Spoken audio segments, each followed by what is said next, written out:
أنا أحبك يا شهر الخير لأنك أحلى أيامي.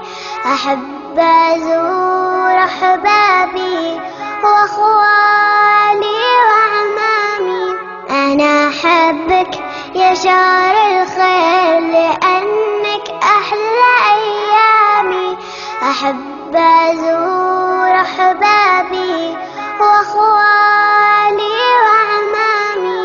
يا محلى الصوم مع أهلي و5 فروضي أصلي. يا محلى الصوم مع أهلي و5 فروضي أصلي. وأمسك مصحفي وأقرأ أدعي ربي يغفر لي. أنا أحبك يا شهر الخير يا رمضان.